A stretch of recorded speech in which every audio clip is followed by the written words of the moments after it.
Hello students, आज हम लोग मैथ्स का चैप्टर 6 आगे कंटिन्यू करें और आज हम लोग पढ़ेंगे एक्सरसाइज 6.2। इस एक्सरसाइज में क्वेश्चन नंबर 1 तक आपको लास्ट क्लास में समझा दिया था। आज हम लोग पढ़ें क्वेश्चन नंबर 2 से लेकर क्वेश्चन नंबर 6 तक। और जिस तरह से आपको होमवर्क समझाया था कि इनको खुद ही प्रैक्टिस करनी है और जब मैं अगली क्लास में पढ़ाऊंगा तब आप उसको मैच करेंगे। तो आज वो दिन आ गया है, मैं इस एक्सरसाइज को पढ़ाने जा रहा हूँ। क्वेश्चन नंबर 2 से 6 तक डिस्कस करने जा रहा हूँ। आप अपने नोटबुक निकालें जहाँ पर आपने इन क्वेश्चंस को प्रैक्टिस किया है और उसको आप साथ साथ मैच करते चलें, समझ करके कहाँ गलत है और कहाँ सही है, और जो भी करेक्शन करनी है उसको आप करेक्शन भी करते चलें। तो क्वेश्चन नंबर 2 हम देखते हैं क्या कह रहा है। इन फिगर 6.29, इस फिगर 6.29 में if A B is parallel to C D, ये ए बी सी डी के पैरेलल है, C D is parallel to E F, C D जो है ई एफ के पैरेलल है, and y is to Z is equal to 3:7। यहाँ Y लिखा है, यहाँ जेड लिखा है, इन दोनों ही एंगल्स का रेशियो 3:7 है। फाइंड एक्स, यहाँ एक्स लिखा हुआ है, इसका वैल्यू हमको निकाल देना है। आइए बनाते हैं। फिगर मैंने पहले ही ड्रॉ कर लिया था, थोड़ा टाइम सेविंग के लिए, रिकॉर्डिंग टाइम सेव करने के लिए, इसलिए तो ये फिगर ड्रॉ हो चुका है। अब हम लोग यहाँ पर गिवन लिख लेते हैं, A B parallel C D, फिर C D parallel E F, Y is to Z is equal to 3:7, and to find है एक्स, एक्स का वैल्यू हमको निकाल देना है। आइए सॉल्यूशन करें हम लोग। हमने क्या किया, इजी कैलकुलेशन के यहाँ पर एंगल 1 भी हमने लेट कर लिया है। तो सबसे पहले इनको हम देखें क्या है। Since y is to z is equal to 3:7, ये क्या है, गिवन है। Therefore let y is equal to 3k and z is equal to 7k, ऐसा हमने लेट कर लिया। और इस लेट स्टेटमेंट को हम लोग स्टेटमेंट 1 ले लेते हैं। नाउ अब हम लोग देखें, ये दोनों जो एंगल्स बन रहे हैं y और 1, वर्टिकली अपोजिट एंगल्स बन रहे हैं, है ना, and vertically opposite angles are equal. तो ये हो गया angle 1 is equal to y। वो क्यों, वर्टिकल अपोजिट एंगल्स इक्वल होते हैं। तो ये हमारा इक्वेशन 2 हो गया। नाउ अब हम देखते हैं कि सी डी और ई एफ दोनों आपस में पैरेलल है। यहाँ पर गिवन है C D parallel to E F. इस हिसाब से एंगल 1 और जेड क्या बने, और कंजेक्यूटिव इंटीरियर एंगल्स बने, and consecutive interior angles are supplementary, यानी कि इन दोनों एंगल्स का सम 180 होगा। यहाँ लिखिए since C D is parallel to E F given है, therefore angle 1 plus Z is equal to 180 degree. वो क्यों, क्योंकि ये हैं consecutive interior angles, and consecutive interior angles are supplementary. This implies that angle 1 की जगह में ये y लिख सकते हैं ना, plus Z is equal to 180 degree. ये एंगल 1 की जगह y क्यों लिखा है, इक्वेशन 2 से, तो यहाँ पर क्या लिखे, from equation 2। This implies that, अब लेट स्टेटमेंट देखें, y इज इक्वल टू हमने क्या लेट किया है 3k, plus z is equal to 7k let किया है, इज इक्वल टू 180 डिग्री। कहाँ से लेकर आए हम लोग, from statement first. This implies that 3k plus 7k कितना हो जाएगा, 10k is equal to 180 degree. ये 10 से 180 कट के कितना हो जाएगा, 18। This implies that k is equal to कितना आ गया, 18 डिग्री, है ना। Therefore y is equal to कितना लेट किया, तो हमने 3k, यानी कि 3 इंटू के की जगह 18 डिग्री कितना होगा, 18 3 जा 54 degree, and z is equal to 7k यानी कि 7 इंटू के की जगह ये 18 डिग्री कितना हो गया 126 डिग्री, 18 7 जा 126। नाउ अब हम देखें, since A B is parallel to C D, given है यहाँ पर ए बी और सी डी दोनों पैरेलल है, देयरफॉर यहाँ पर एक्स और वाई एक बार फिर से कंसेक्यूटिव इंटरएंगल्स बन गए and consecutive inter angles are supplementary, therefore X plus Y is equal to 180 degree. वो क्यों? Consecutive interior angles, this imply that X plus Y के लिए यहाँ पर वैल्यू कितना आया, इसको हम ले लेते हैं स्टेटमेंट थर्ड, इसको फोर्थ ले लेते हैं। वाई का वैल्यू कितना 54 degree, 54 is equal to 180 degree, this imply that x is equal to 180 degree, ये 54 इधर प्लस इधर जाके कितना हो जाएगा minus, this imply that x is equal to 180 में से 54 माइनस करेंगे कितना आ जाएगा 126 डिग्री, और यही हमारा आंसर हो गया। क्लियर? अब हम देखते हैं next question number third. In figure 6.30, तो पहले मैं फिगर बना लेता हूं। इसमें दिया ऐसे एक लाइन ए बी, फिर यहाँ एक लाइन दिया सी डी, यहाँ एक ऐसे लाइन सेगमेंट दिया हुआ है ई एफ, और यहाँ एक लाइन सेगमेंट ऐसे दिया हुआ है ई जी। नाउ अब हम लोग गिवन लिखते हैं, if A B is parallel to C D, A B parallel to C D, ये दोनों आपस में पैरेलल है, and E F is perpendicular on C D, E F is perpendicular on C D, E F जो C D पे perpendicular है, यानी कि ये राइट एंगल हो जाएगा, ये भी राइट एंगल हो जाएगा, दोनों 90 डिग्री हो जाएंगे, है ना।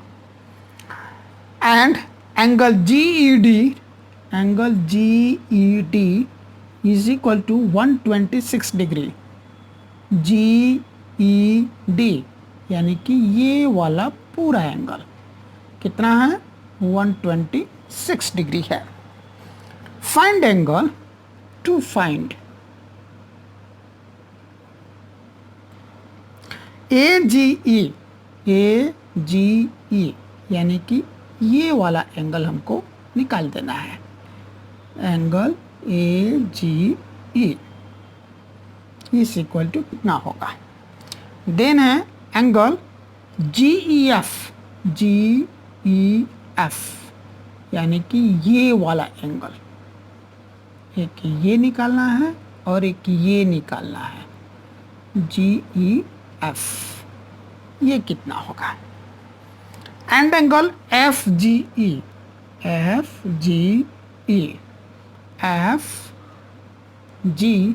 ई, ये वाला एंगल भी हमको निकाल देना है, कितना होगा।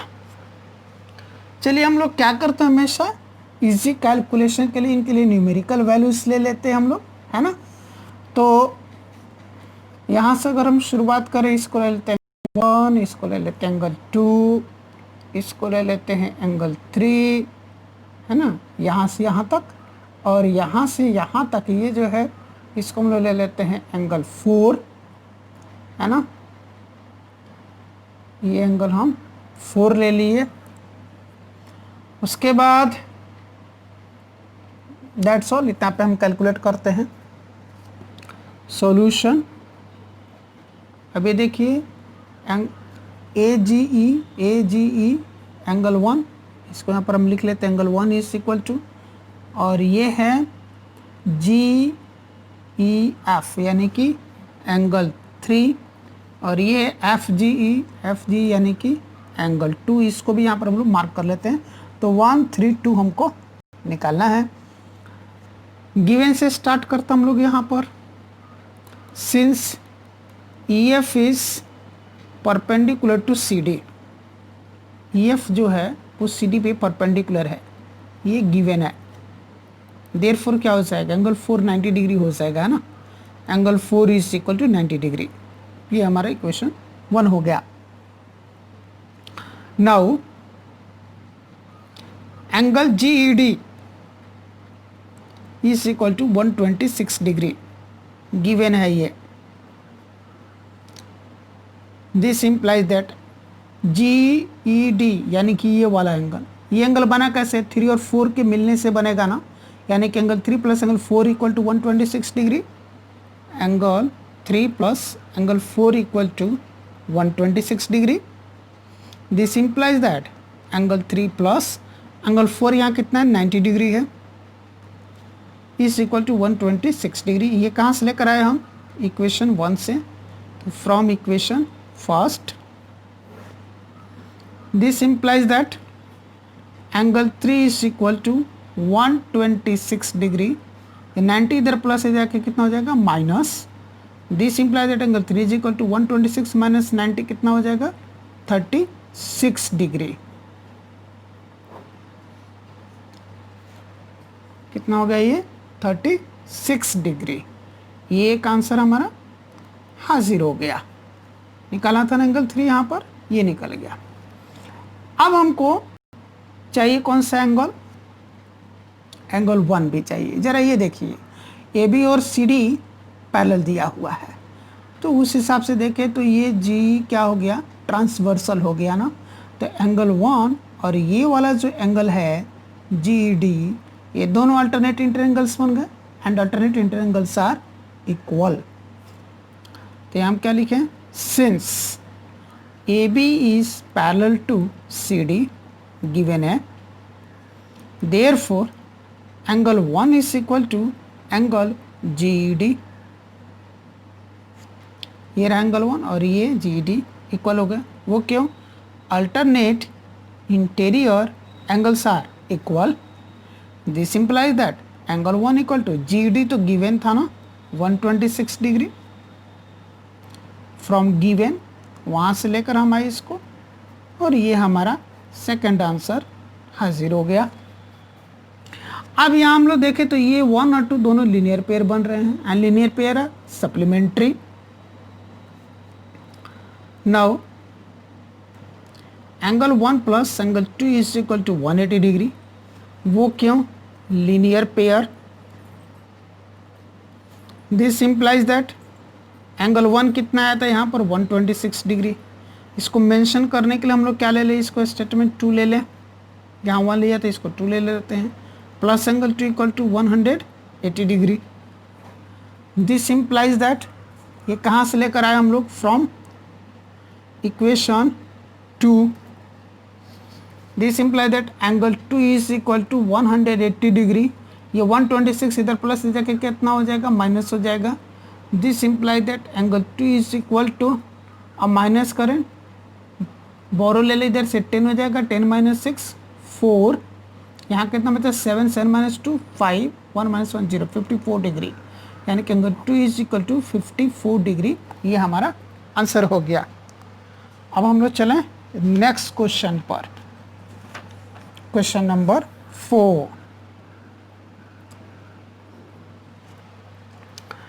क्वेश्चन नंबर 4 क्या है, इन फिगर 6.31, ये रहा ये फिगर 6.31। पहले हम लोग इसको ड्रॉ करते हैं, राइट, फिर आगे हम लोग कैलकुलेट करेंगे। एक रे ऐसे है, एक लाइन सेगमेंट ऐसे है, फिर एक लाइन सेगमेंट ऐसे है, और फिर यहाँ से एक रे ऐसे है। तरह से फिगर बना हुआ है। इस पॉइंट का नाम है P, इसका नाम है Q, इस पॉइंट का नाम है R, इस पॉइंट का नाम है S, और इस पॉइंट का नाम है T। ये जो एंगल है ये दिया हुआ है 110 डिग्री। और ये एंगल दिया हुआ है 130 डिग्री। अब हम लोग गिवन लिखते हैं। इन फिगर 6.31 ये PQ is parallel to ST। Q is parallel to ST। ये PQ और ST दोनों आपस में पैरेलल है। एंगल PQR, एंगल PQR इसको हम लोग एंगल 1 मान लेते हैं। Angle 1 is equal to 110 degree. आगे यूज करने के लिए इसको हम इक्वेशन 1 मान लेते हैं। And angle RST, angle RST ये इसको हम लोग 2 मान लेते हैं ना। एंगल 2 इज इक्वल टू ये है 130 डिग्री। आगे यूज करने के लिए इसको हम लोग इक्वेशन 2 मान लेते हैं। Find angle, to find angle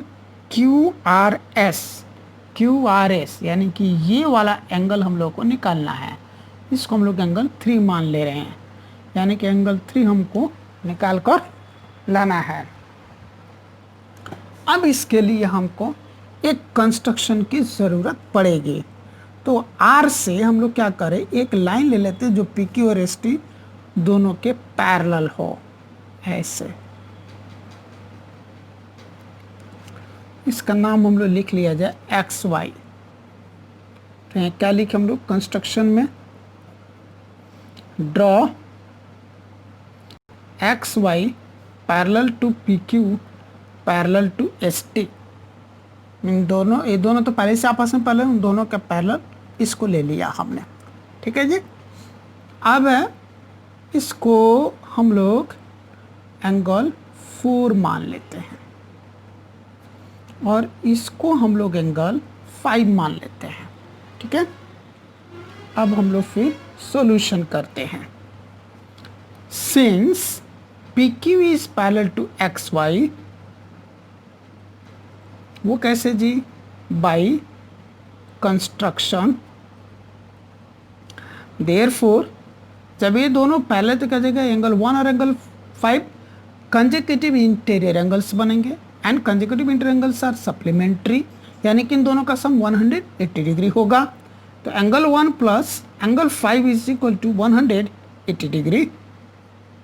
वो क्यों, consecutive interior angles, this implies that angle 1 है 110 plus angle 5 is equal to 180 degree. ये 110 कहाँ से है, यहाँ से from equation first, this implies that angle 5 is equal to 180 degree. ये जो 110 इधर प्लस से जाके क्या हो जाएगा, minus. This implies that angle 5 is equal to 180 में से 110 माइनस करने कितना बचेगा, 70 डिग्री। आगे यूज करने के लिए इसको हम लोग इक्वेशन 3 मान लेते हैं, 1 2 यहाँ माना हुआ था। अब फिर आगे हम लोग देखते हैं, तो ST और XY ये दोनों पैरेलल हैं हमारे कंस्ट्रक्शन से, यहाँ पर कंस्ट्रक्शन किया था हमने। तो उस हिसाब से एंगल 2 और एंगल 4 फिर से कंसेक्यूटिव इंटीरियर बने, यानी कि फिर से इन दोनों का सम 180 डिग्री बनेगा। तो हम करते हैं, since ST is parallel to XY, आया कहाँ से, कंस्ट्रक्शन से। Therefore angle 2 plus angle 4 is equal to 180 degree. ये हो गया consecutive interior angles. This implies that angle 2 130 degree given है, plus angle 4 is equal to 180 degree. ये 130 कहाँ से आ रहा है, यहाँ से, from equation 2। This implies that angle 4 is equal to 180 degree.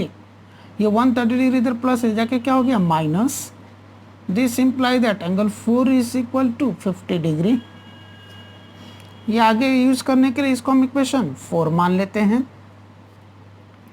Now अब हम लोग देख रहे हैं एंगल 5, एंगल 3 और एंगल 4 ये दोनों तीनों एंगल 5, एंगल 3 और एंगल 4 ये तीनों स्ट्रेट एंगल बना रहे हैं, है ना।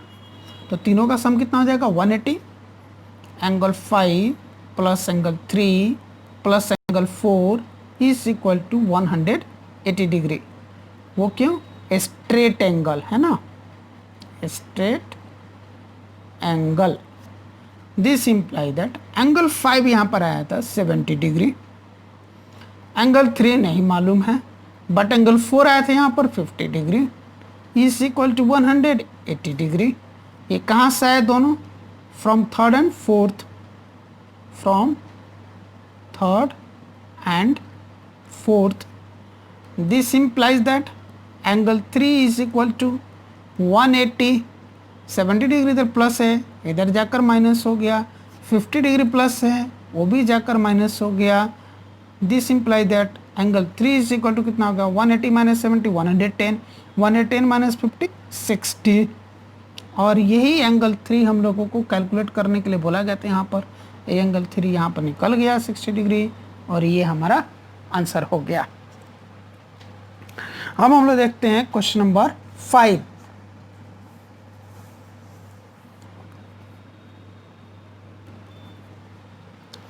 इन फिगर 6.32, चलिए तो पहले 6.32 फिगर हम बना लें। 6.32 यहाँ एक ऐसी लाइन गिवन है, नाम लिखा हुआ है इसका AB, फिर यहाँ एक लाइन गिवन है, इसका नाम है CD,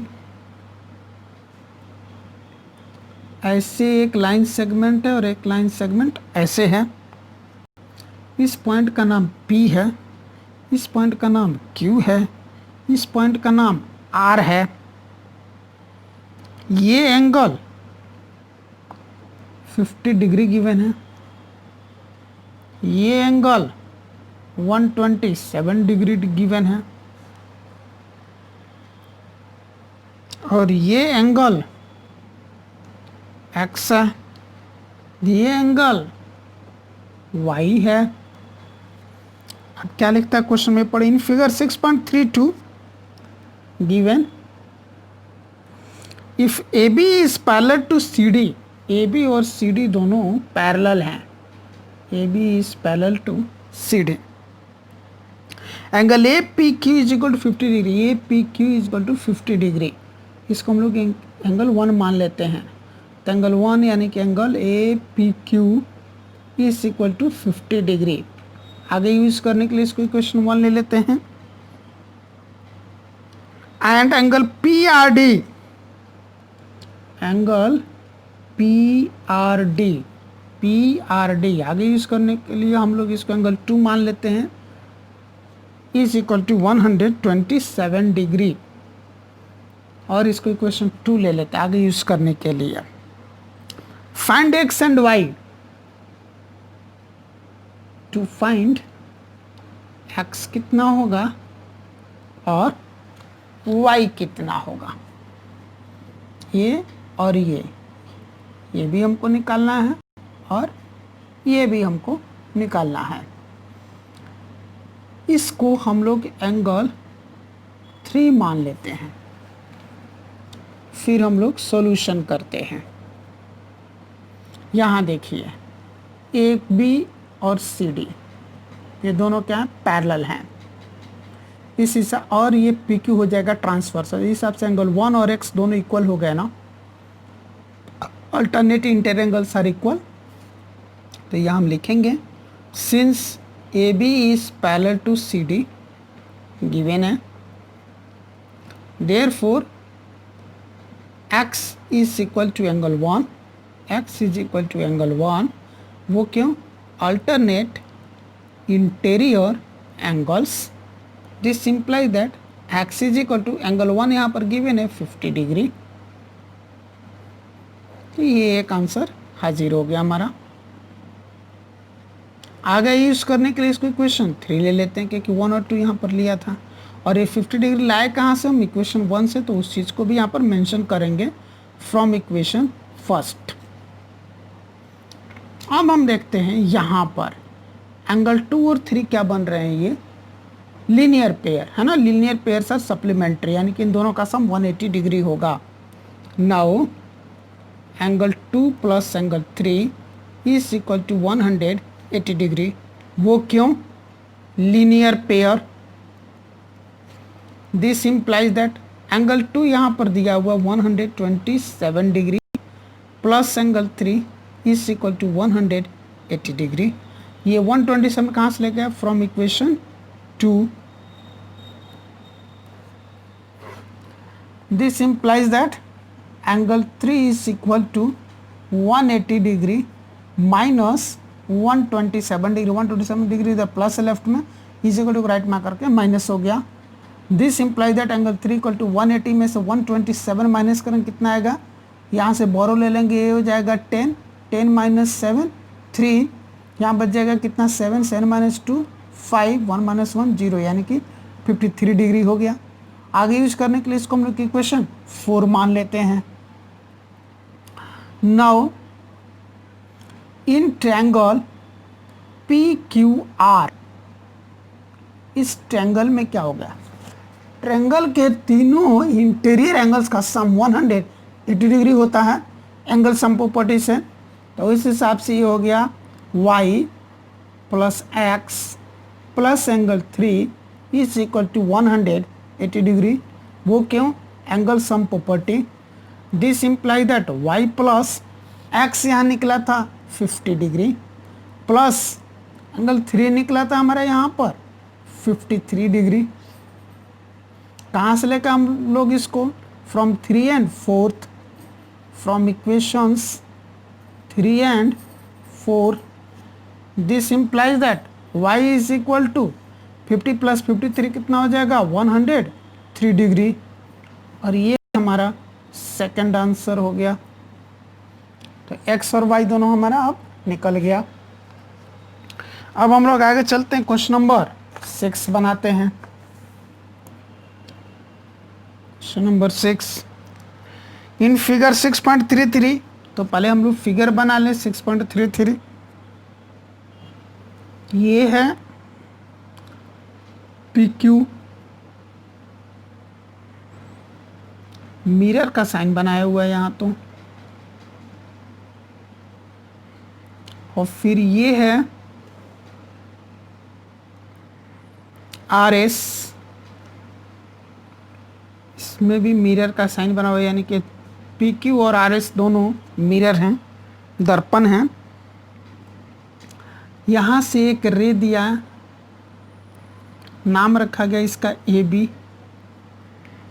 फिर यहाँ से एक ऐसे रे आया, नाम हो गया BC। फिर यहाँ से एक रे, इसका नाम दे दिया CD।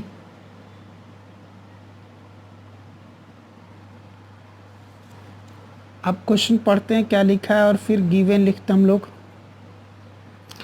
In figure 6.33 PQ and RS are two mirrors placed parallel to each other. इस फिगर में PQ और RS दोनों दो मिरर हैं और एक दूसरे के पैरेलल हैं।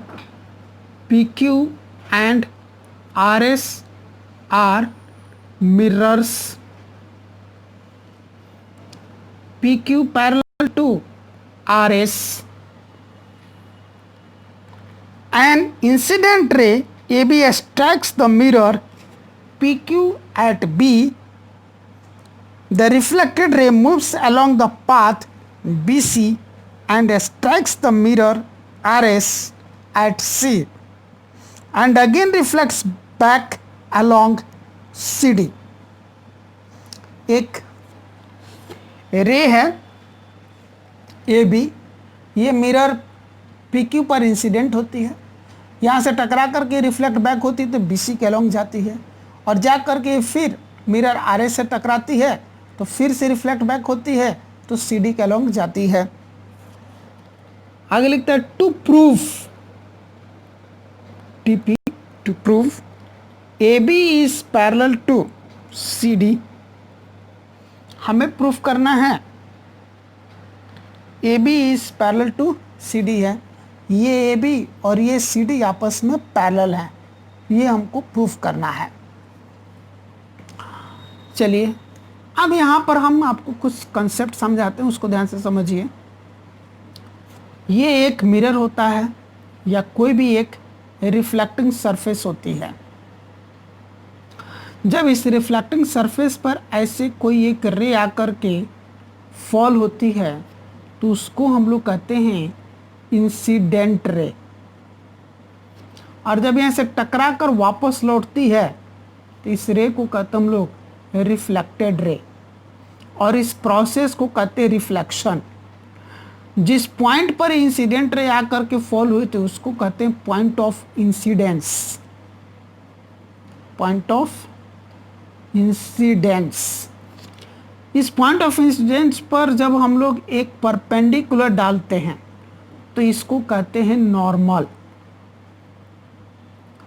इंसिडेंट रे और नॉर्मल के बीच में जो एंगल बनता है उसको स्मॉल लेटर आई से रिप्रेजेंट करते हैं और इसको कहते हैं angle of incidence.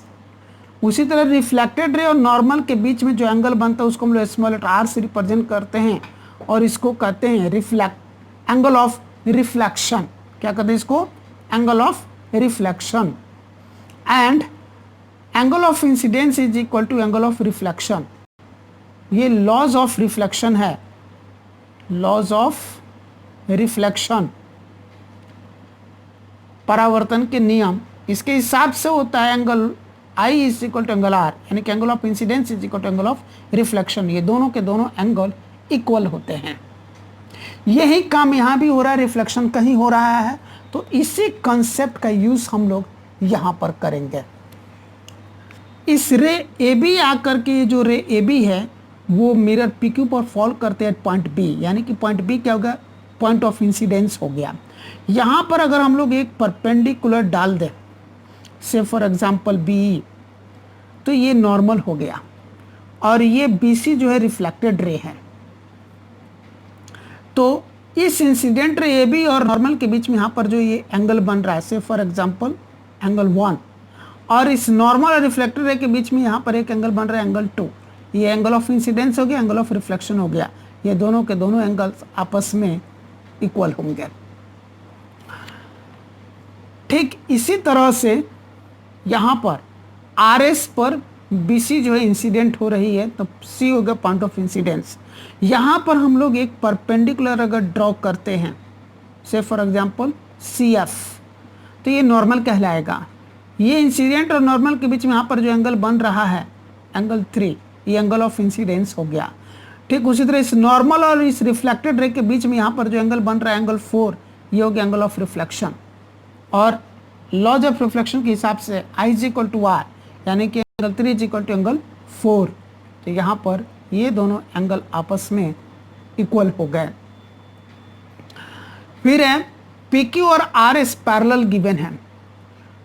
E V जो है वो आर एस पर परपेंडिकुलर है, एफ सी जो है वो आर एस पर परपेंडिकुलर है।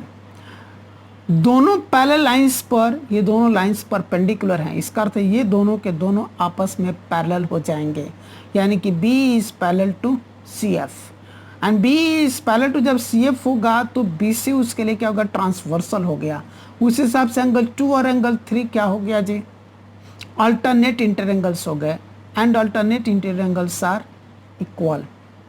अब इसी कंसेप्ट को हम लोग आगे बढ़ाएंगे तो ये पूरा का पूरा एंगल इस पूरे के पूरे एंगल आगे बराबर होगा, और जब ये दोनों बराबर हो जाएंगे तो ए बी और सी डी पैरेलल हो जाएगा। इसी कंसेप्ट को अब हम लोग आगे करते हैं। तो पहले कंस्ट्रक्शन बनाएंगे, हम लोग कंस्ट्रक्शन करेंगे। Draw B perpendicular to P Q and C F perpendicular to R S. ये हमने काम किया। अब हम आते हैं प्रूफ में।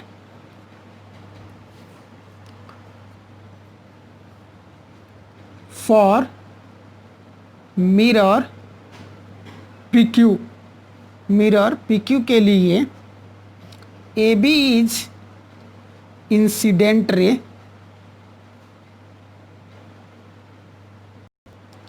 B C is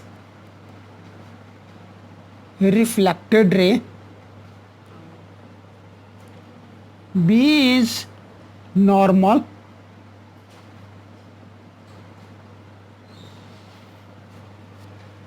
Therefore, according to laws of reflection के अनुसार angle of incidence is equal to angle of reflection.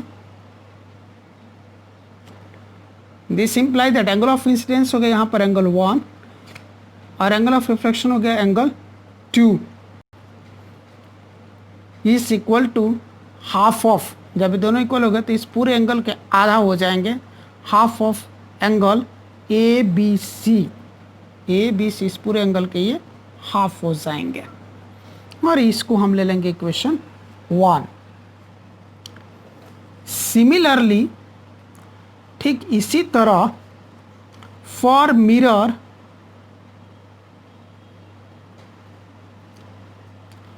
R S, उस मिरर के लिए क्या हो गया, बी सी इज इंसिडेंट रे,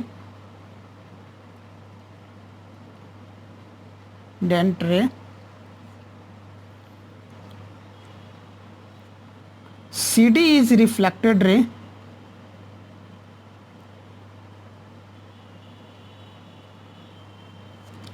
CF is normal. Therefore, according to laws of reflection, परावर्तन के नियम के अनुसार angle of incidence is equal to angle of reflection. This imply that यहाँ पर एंगल ऑफ इंसिडेंस हो गया एंगल 3, एंगल ऑफ रिफ्लेक्शन हो गया angle 4. This is equal to ये हो गया half of angle B C D. यह हमारा सेकंड इक्वेशन हो गया.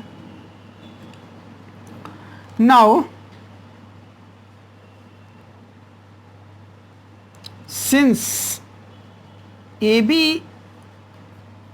PQ, since PQ is parallel to RS, given है ये, and BE perpendicular on PQ and CF is perpendicular on RS, ये क्या है, कंस्ट्रक्शन है. Therefore क्या हो जाएगा, बी पैरेलल टू CF हो जाएगा. वो क्यों, क्योंकि perpendiculars drawn to parallel lines are parallel. Lines पे जो परपेंडिकुलर ड्रॉ करते हो आपस में पैरेलल होते हैं. देयरफॉर जब ये दोनों पैरेलल हो गए तो angle 2 is equal to angle 3 हो गया. वो क्यों, alternate interior angles and alternate inter angles are equal. This implies that, उसके आगे की कहानी यहाँ मैं लिख कर रहा हूँ, कंजूसी कर रहा हूँ, थोड़ी सी पेज नहीं पलट रहा हूँ ताकि आपको रेफरेंस नहीं मिल पाएगा, इसीलिए इधर लिख रहा हूँ मैं. तो एंगल 2 यहाँ पर क्या है, half of angle A B C है, इज इक्वल टू एंगल 3 क्या है, यहाँ पर half of angle B C D है. कहाँ से लेकर आए हम लोग, from equation first and second, from equations first and second. Half से हाफ कैंसिल हो गया तो क्या बचा हमारे पास, angle A B C is equal to angle B C D. A B C angle और ये बी सी डी ये दोनों आपस में इक्वल हो गए. Therefore A B parallel to C D हो जाएगा.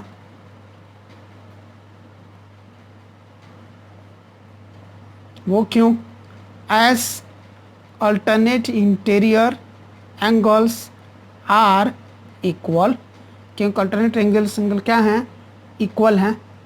हैंस प्रूव्ड, यही ना हमको प्रूव करना था, A B parallel to C D, यहाँ पर प्रूफ हो गया. आपको एग्जामिनेशन में ये चीज़ बनाने की ज़रूरत नहीं है, इतना पोर्शन ये सिर्फ मैं आपको कंसेप्ट, रिफ्लेक्शन का कंसेप्ट समझाने के लिए बताया हूँ, लिखा हूँ यहाँ पर। आपको सिर्फ ये फिर ये और उसके बाद ये वाली चीज़ रिप्रेजेंट करनी है। तो यहाँ पर ये एक्सरसाइज 6.2 फिनिश होता है। अब आप अपने जो खुद बनाए थे उसको मैच कर लें, समझ करके जो करेक्शन करना है कर लें। उसके बाद एक बार फिर से इस एक्सरसाइज को आप बना डालें, प्रैक्टिस कर डालें। आपको लॉन्ग टाइम के लिए इसके ऊपर कमांड हो जाएगा। और जब हम लोग नेक्स्ट क्लास में मिलेंगे तो इससे आगे पढ़ेंगे।